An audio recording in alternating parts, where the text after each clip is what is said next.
Hi welcome back to my channel. അപ്പോൾ ഇന്നത്തെ വ്ളോഗിൽ things you should know before coming to Austria അതിനെക്കുറിച്ചാണ് നമ്മൾ പറയാൻ പോകുന്നത്. ഓസ്ട്രേലിയയിൽ നിങ്ങൾ വരുന്നതിന് മുമ്പേ നിങ്ങൾ എന്തൊക്കെ കാര്യങ്ങൾ അറിഞ്ഞിരിക്കണം.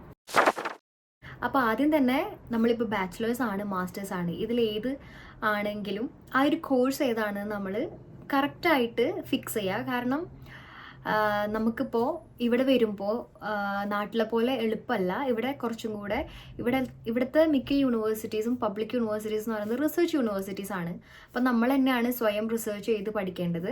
പ്രൊഫസേഴ്സ് അവരുടെ ലെക്ചേഴ്സ് കവർ ചെയ്യും, പിന്നെ അവർ നമുക്ക് എക്സസൈസ് തരും, നമ്മൾ തന്നെ ആ ഒരു സൊല്യൂഷൻ കണ്ടുപിടിക്കുക. അങ്ങനെയാണ് ഇവിടെ പൊതുവെ. അപ്പോൾ നമുക്ക് ബുദ്ധിമുട്ടുണ്ടാവും. മിക്ക ആൾക്കാരും ഇപ്പോൾ മാസ്റ്റേഴ്സ് ചെയ്യാൻ വരുന്ന മിക്ക ആൾക്കാരും യൂറോപ്പിലേക്കുള്ളൊരു എൻട്രി ആയിട്ടാണ് ചില കോഴ്സസിനൊക്കെ കാണുന്നത്. ഏതെങ്കിലും ഒരു കോഴ്സ് എടുത്ത് വരാം, അങ്ങനെയാണ്. അതല്ലെങ്കിൽ ചിലവർക്ക് അവരുടെ അതേ ഒരു ട്രാക്കിൽ തന്നെ പോകണമെന്നുണ്ടാവും.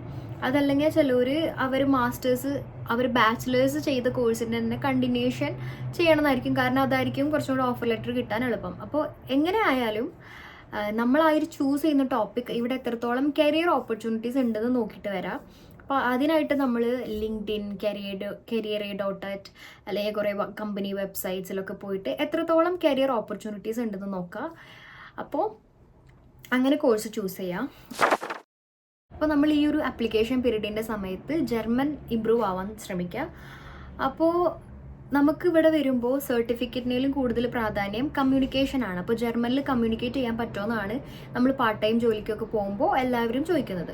അപ്പോൾ അതിനനുസരിച്ച് നമ്മൾ കൂടുതലും ഈ വീഡിയോസോ അല്ലെങ്കിൽ സീരീസോ ഒക്കെ എല്ലാം ജർമ്മനിൽ ഓഡിയോ സബ് ടൈറ്റിലൊക്കെ ആയിട്ട് കാണാം. യൂട്യൂബിൽ തന്നെ നമുക്ക് A1 level, A2 level, B1 ലെവലിൽ തന്നെ കുറേ സീരീസ് ഉണ്ട്. അപ്പോൾ അതൊക്കെ ഇരുന്ന് കാണാം. അപ്പോൾ അതിലൊരു യൂസ്ഫുൾ ആയിട്ടുള്ളൊരു സീരീസ് നിക്കോസ് വെഗ് എന്ന് പറഞ്ഞിട്ടുള്ളൊരു സീരീസാണ്. ആ ഒരു സീരീസ് നമുക്ക് ഒന്നില്ലെങ്കിൽ DW ലേൺ ജർമ്മൻ എന്നൊരു ആ ഒരു ചാനലിൽ കാണാം. അതല്ലെങ്കിൽ അവരുടെ തന്നെ ഒരു ആപ്പ് ഉണ്ട്. അത് ആപ്പ് സ്റ്റോറിൽ നിന്നോ അല്ലെങ്കിൽ പ്ലേ സ്റ്റോറിൽ നിന്നോ ഡൗൺലോഡ് ചെയ്തിട്ട് അതിൽ എന്തൊക്കെ സീരീസ് ഉണ്ടോ അതൊക്കെ ഇരുന്ന് കാണാം. അതല്ലെങ്കിൽ നെറ്റ്ഫ്ലിക്സിൽ തന്നെ നമ്മൾ സീരീസ് കാണുമ്പോൾ സബ് ടൈറ്റിൽ മാറ്റാം, ഓഡിയോ ഇംഗ്ലീഷിൽ കേൾക്കുക, സബ് ടൈറ്റിൽ ജർമ്മനിലാക്കുക. അതല്ലെങ്കിൽ രണ്ടും ജർമ്മൻ വേർഷനിലോട്ട് കേൾക്കുക. അപ്പോൾ അങ്ങനെയൊക്കെ വരുമ്പോൾ നമുക്ക് കൂടുതലും ജർമ്മൻ പഠിക്കാൻ പറ്റും. എനിക്ക് ബിഗ് ബാങ് തിയറി അല്ലെങ്കിൽ ഫ്രണ്ട്സ് ഈ 2 സീരീസ് ഇതുപോലെ സബ് ടൈറ്റിലിട്ട് കാണാൻ ഭയങ്കര ഇഷ്ടമാണ്. അതുപോലെ തന്നെ നമ്മളിപ്പോൾ ഇൻസ്റ്റഗ്രാമിലൊക്കെ കുറേ പേജ് ഉണ്ട്. അപ്പോൾ അതിൽ നമ്മൾ ഹിന്ദി മൂവീസ്, ഷാരൂഖ് ഖാൻ്റെ ഒക്കെ പഴയ മൂവീസൊക്കെ, കുച്ച് കുച്ച് ഹോത്താ ഹേ, കബി ഖുഷി കബി ഹം, അങ്ങനത്തെ ഒക്കെ മൂവീസ് ജർമ്മനിലായിട്ട് ഇങ്ങനെ ട്രാൻസ്ലേറ്റ് ചെയ്തിട്ട് ഓഡിയോ സബ് ടൈറ്റിലൊക്കെ ആയിട്ട് നമുക്ക് കുറേ അവൈലബിൾ ആണ്. അപ്പോൾ നമ്മൾ ഒന്നില്ലെങ്കിൽ നെറ്റ്ഫ്ലിക്സിൽ തന്നെ ഇതുപോലെ പറ്റുമെങ്കിൽ അങ്ങനെ നോക്കുക. അതല്ലെങ്കിൽ ഇതുപോലത്തെ ഇൻസ്റ്റഗ്രാം പേജിൽ പോയി നോക്കുക. പിന്നെ എനിക്ക് ഇൻസ്റ്റഗ്രാമിനെ കുറിച്ച് പറയുമ്പോൾ ഫോക്ക ദോയിഷ് എന്ന് പറഞ്ഞിട്ടൊരു ആളുണ്ട്, ഒരു പേജ് ഉണ്ട്. അപ്പോൾ ആളുടെ അത് ആക്ച്വലി ടെലഗ്രാമിൽ നിന്നാണ് ഞാൻ കണ്ടത്. ടെലഗ്രാമിൽ ആളുടെ ഒരു ഇതേ സെയിം നെയിമിലൊരു ചാനലുണ്ട്. അപ്പോൾ എനിക്ക് ഭയങ്കര യൂസ്ഫുൾ ആയിട്ട് തോന്നിയിട്ടുണ്ട്. പിന്നെ നമ്മൾ ഓഫർ ലെറ്റർ കിട്ടുന്ന സമയത്ത് ചെക്ക് ചെയ്യേണ്ടത് ആ ഓഫർ ലെറ്ററിൽ എന്തൊക്കെയാണ് മെൻഷൻ ചെയ്തതെന്നാണ്. അപ്പോൾ നമുക്ക് ഓഫർ ലെറ്റർ കിട്ടുമ്പോൾ അതിൽ ചിലപ്പോൾ നമുക്ക് നമ്മളുടെ ബാച്ചിലേഴ്സിൽ നാട്ടിൽ പഠിപ്പിക്കാത്ത കുറച്ച് കാര്യങ്ങൾ ഇവിടുത്തെ ബാച്ചിലേഴ്സിൽ അവർ പഠിപ്പിച്ചിട്ടുണ്ടാവും. അപ്പോൾ ആ ഒരു ബേസിക്സ് ആയിരിക്കും ഇവരുടെ മാസ്റ്റേഴ്സിൽ ഉണ്ടാവുന്നത്. അതൊന്ന് രണ്ടും കൂടെ ഇക്വാലൻ്റ് ആക്കാൻ വേണ്ടി നമുക്ക് ചിലപ്പോൾ കുറച്ച് കണ്ടീഷണൽ സബ്ജക്റ്റ് ഉണ്ടായിരിക്കും. അപ്പോൾ അത് ഇവിടുത്തെ ബാച്ചിലേഴ്സിൽ നമ്മൾ എക്സാം എഴുതി പാസ്സാവണം. എന്നാൽ മാത്രമേ നമ്മുടെ മാസ്റ്റേഴ്സ് കംപ്ലീറ്റ് ആവുള്ളൂ. അപ്പോൾ ചില യൂണിവേഴ്സിറ്റിയിൽ എനിക്ക് തോന്നുന്നു ക്ലാഗൻഫോർട്ട് ആണെന്ന് തോന്നുന്നു, അവിടെയൊക്കെ ആണെങ്കിൽ നമുക്ക് ഇവിടെ വന്നതിന് ശേഷം ആ ഒരു കോഴ്സ് പാസ്സായി കഴിഞ്ഞാൽ മാത്രമാണ് മാസ്റ്റേഴ്സ് സ്റ്റാർട്ട് ചെയ്യാൻ പറ്റുള്ളൂ. പക്ഷെ ഇവിടെ ഗ്രാറ്റ്സിൽ അങ്ങനെ ഇല്ല. ഇവിടെ നമുക്ക് കണ്ടിന്യൂ ചെയ്യാൻ പറ്റും. മാസ്റ്റേഴ്സിൻ്റെ ഒപ്പം തന്നെ നമ്മൾ ഈ ഒരു സബ്ജക്ട്സ് ക്ലിയർ ചെയ്യാവുന്നതാണ്. അപ്പോൾ നമ്മുടെ മാസ്റ്റേഴ്സ് കംപ്ലീറ്റ് ആവുകയാണെങ്കിൽ നമ്മൾ ഈ ഒരു സബ്ജക്ട്സ് ക്ലിയർ ചെയ്യണം.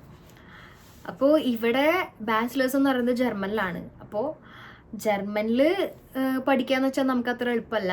നമ്മൾ മാസ്റ്റേഴ്സ് ഇംഗ്ലീഷിലാണ് പഠിക്കാൻ വരുന്നത്. അപ്പോൾ പെട്ടെന്ന് നമ്മൾ ബാച്ചിലേഴ്സിൽ ഈ ഒരു കോഴ്സ് മാത്രം ജർമ്മനിൽ പഠിക്കണമെന്ന് വെച്ചാൽ നമുക്ക് നല്ല ബുദ്ധിമുട്ടായിരിക്കും. അപ്പോൾ നമ്മൾ പരമാവധി പ്രൊഫസേഴ്സിന് മെയിൽ അയക്കാൻ നോക്കുക. നമുക്ക് ഓഫർ കിട്ടുന്ന ഉടനെ നമുക്ക് ഈ ഒരു ഓൺലൈൻ അക്കൗണ്ടിൽ ആക്സസ് ഉണ്ടാവും. അപ്പോൾ നമ്മൾ ആ ഒരു കോഴ്സ് ഏതാണ്, കോഴ്സ് കോഡ് അല്ലെങ്കിൽ കോഴ്സ് സെർച്ച് ചെയ്തിട്ട് ഡിസ്ക്രിപ്ഷൻ വായിക്കുക, ഏത് പ്രൊഫസറാണ്, ആ പ്രൊഫസറിൻ്റെ മെയിൽ ഐ ഡിക്ക് മെയിൽ അയക്കുക, ഞാനിങ്ങനെ മാസ്റ്റേഴ്സാണ് ചെയ്യുന്നത്, പക്ഷെ ഇങ്ങനെയാണ് റീസൺ പറഞ്ഞിട്ട് എനിക്ക് കോഴ്സ് ഇംഗ്ലീഷിലോട്ടായിട്ട് സ്വിച്ച് ചെയ്യാൻ പറ്റുമോ, അങ്ങനെ അവരോട് റിക്വസ്റ്റ് ചെയ്യുക. അപ്പോൾ ചില പ്രൊഫസേഴ്സിന് അത് ഓക്കെ ആയിരിക്കും. കാരണം അവർ പറയും ആ ക്ലാസ്സിലുള്ള സ്റ്റുഡൻസിന് ഇംഗ്ലീഷിൽ ക്ലാസ് അറ്റൻഡ് ചെയ്യണമെങ്കിൽ കുഴപ്പമില്ല, ഓക്കെ ആണെങ്കിൽ നമുക്കത് ചെയ്തു തരാമെന്ന്. അതല്ലെങ്കിൽ നമ്മളിപ്പോൾ നമ്മൾ ആ ഒരു ഡിസ്ക്രിപ്ഷനിൽ തന്നെ നോക്കുമ്പോൾ ഈ ഒരു കോഴ്സിൻ്റെ റെക്കമെൻഡഡ് ബുക്സ് ഉണ്ടാവും. അപ്പോൾ ആ ബുക്സ് ചിലപ്പോൾ ആ ഒരു ബുക്ക് തന്നെ ആയിരിക്കും പ്രൊഫസർ ഫോളോ ചെയ്യുന്നത്. അങ്ങനെയാണെങ്കിൽ അതിൻ്റെ ഇംഗ്ലീഷ് വേർഷൻ നമ്മൾ PDF ഡൗൺലോഡ് ചെയ്യുക, അതല്ലെങ്കിൽ അപ്പോൾ അന്നാസ് ആർക്കൈവ് അങ്ങനെയൊക്കെ കുറേ സൈറ്റ് ഉണ്ട്. അതിലൊക്കെ നമുക്ക് PDF ഒക്കെ ഡൗൺലോഡ് ചെയ്യാൻ പറ്റും ഫ്രീ ആയിട്ട്. അതല്ലെങ്കിൽ ജസ്റ്റ് ഗൂഗിളിൽ തന്നെ സെർച്ച് ചെയ്താൽ ചിലപ്പോൾ PDF കിട്ടിയേക്കാം. അതല്ലെങ്കിൽ നമുക്ക് യൂണിവേഴ്സിറ്റീൻ്റെ ലൈബ്രറി ഉണ്ട്, അതിൽ പോയിട്ട് ഓൺലൈനിൽ ഡൗൺലോഡ് ചെയ്യാം. പിന്നെ നമ്മളിവിടെ വന്നതിന് ശേഷം നമുക്ക് യൂണിവേഴ്സിറ്റിയിൽ നിന്ന് ഇംഗ്ലീഷ് വേർഷൻ ബുക്ക് എടുത്ത് പഠിക്കാവുന്നതാണ്. അപ്പോൾ അങ്ങനെയാണെങ്കിൽ നമുക്ക് ഓക്കെയാണ്. പക്ഷേ ചില പ്രൊഫസേഴ്സ് എന്ന് പറയുമ്പോൾ ഒരു വർഷങ്ങളായിട്ട് അവരുടെ ലെക്ചർ നോട്ട് തന്നെ ആയിരിക്കും സ്റ്റുഡൻസിനെ പഠിപ്പിക്കുന്നത്. അപ്പോൾ അത് ജർമ്മനിലാണ് അവർ പ്രിപ്പയർ ചെയ്തിട്ടുണ്ടെങ്കിൽ അവർ ചിലപ്പോൾ സമ്മതിച്ച് തരില്ല. അപ്പോൾ അങ്ങനെയൊക്കെ വരുമ്പോൾ നമുക്ക് ഭയങ്കര ബുദ്ധിമുട്ടാണ്. ഓഫർ ലെറ്റർ കിട്ടിക്കഴിഞ്ഞിട്ടുണ്ടെങ്കിൽ നമ്മൾ സ്പോട്ടിന് ഡൽഹി എംബസിയിൽ ഒരു അപ്പോയിൻമെൻറ്റ് ഡേറ്റ് എടുക്കുകയാണ്. അപ്പോൾ ആ ഡേറ്റ് കിട്ടാൻ ചിലപ്പോൾ നമുക്ക് കുറച്ച് ടൈം എടുക്കും. പക്ഷേ അത് കിട്ടിക്കഴിഞ്ഞ് നമ്മൾ എല്ലാ ഡോക്യുമെൻറ്റ്സും സബ്മിറ്റ് ചെയ്തിട്ടുണ്ടെങ്കിൽ പിന്നെ ആ ഒരു അപ്രൂവലിന് വേണ്ടിയായിരിക്കും നമ്മുടെ ഒരു അടുത്തൊരു സ്ട്രെസ് എന്ന് പറയുന്നത്. അത് അപ്രൂവ് ആവാം, ചിലപ്പോൾ റിജക്റ്റ് ആവാം. നമ്മുടെ ഡോക്യുമെൻറ്റേഷൻ പ്രോപ്പർ ആയിട്ടുണ്ടെങ്കിൽ നമ്മളെല്ലാം ജെന്യുവൻ ആയിട്ടാണ് അപ്ലൈ ചെയ്തിട്ടുണ്ട് എന്നവർക്ക് ബോധ്യമാവുകയാണെങ്കിൽ നമുക്ക് എന്തായാലും അത് അപ്രൂവ് ആയി കിട്ടും. RP അപ്പോയിൻമെൻറ്റ് നമ്മൾ ഫീസും അടയ്ക്കണം. പിന്നെ നമ്മൾ അത് വെയിറ്റ് ചെയ്യുക. അത് കഴിഞ്ഞ് അപ്രൂവ് ആയിക്കഴിഞ്ഞാൽ സ്പോട്ടിന് VFSന് അപ്പോയിൻമെൻറ്റ് എടുക്കുക. VFSന് അപ്പോയിൻമെൻറ്റ് എടുത്തിട്ടുണ്ടെങ്കിൽ പിന്നെ ഒരു 15 ദിവസത്തിനുള്ളിൽ നമുക്ക് വിസ സ്റ്റാമ്പ് ചെയ്ത് കിട്ടും. അപ്പോൾ പിന്നെ നമ്മൾ പെട്ടെന്നായിരിക്കും പിന്നെ നമ്മൾ നേരെ ഫ്ലൈ ചെയ്യായിരിക്കും. നമ്മളിവിടെ എത്തിക്കഴിയുമ്പോൾ നമ്മൾ ഫസ്റ്റ് ചെയ്യേണ്ട കാര്യമാണ് സിറ്റി രജിസ്ട്രേഷൻ. സിറ്റി രജിസ്ട്രേഷൻ ചെയ്യുമ്പോൾ കിട്ടുന്നൊരു ഡോക്യുമെൻറ്റിനാണ് നമ്മൾ മെൽഡ് സെറ്റിൽ എന്ന് പറയുന്നത്. അപ്പോൾ ഈ ഒരു ഡോക്യുമെൻറ്റ് നമ്മൾ എന്ത് കാര്യം ചെയ്തിട്ടുണ്ടെങ്കിലും നമുക്ക് വേണ്ടൊരു ഡോക്യുമെൻ്റാണ്. കാരണം നമ്മൾ ഏത് അഡ്രസ്സിലാണ് സ്റ്റേ ചെയ്യുന്നത് എന്നുള്ളൊരു പ്രൂഫാണ് ഈ ഒരു ഡോക്യുമെൻറ്റ്.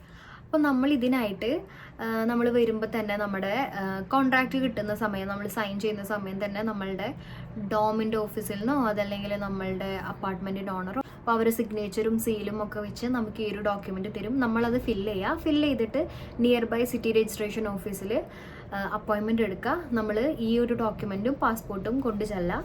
അപ്പോൾ നമുക്ക് ഈ ഒരു മെൽഡ് സെറ്റിൽ ഡോക്യുമെൻ്റ് അവർ പ്രിൻ്റ് ചെയ്ത് തരും. അപ്പോൾ നമ്മൾ അതിൻ്റെ ഒരു കോപ്പി അവരോട് ചോദിച്ചു വെക്കാം.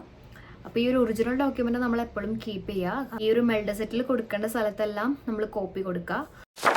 നമ്മൾ മെൽഡ് സെറ്റിൽ റെഡിയാക്കുന്നതിൻ്റെ ഒപ്പം തന്നെ നമ്മൾ ഇവിടുത്തെ മജിസ്ട്രേറ്റിന് മെയിൽ അയക്കാം. അപ്പോൾ ഒന്നില്ലെങ്കിൽ നമുക്ക് ഓൺലൈനിൽ നിന്ന് അല്ലെങ്കിൽ നമ്മൾ ഡയറക്റ്റ് അവിടെ ചെന്നിട്ടുണ്ടെങ്കിൽ നമുക്ക് മെയിൽ ID കിട്ടും. അപ്പോൾ അത് ആക്ച്വലി മെയിൽ ID അവർ പ്രൊവൈഡ് ചെയ്യുന്നത് അപ്പോയിൻമെൻറ്റ് എടുക്കാനാണ്. പക്ഷെ നമുക്ക് ഇവിടെ വരുമ്പോൾ എന്താ കാര്യങ്ങൾ ചെയ്യേണ്ടതെന്നൊന്നും അറിയില്ല, നമ്മൾ സ്റ്റുഡൻ്റ് ആണല്ലോ. അപ്പോൾ അതിന് വേണ്ടി അവർ നമ്മളെ ഹെൽപ്പ് ചെയ്യും.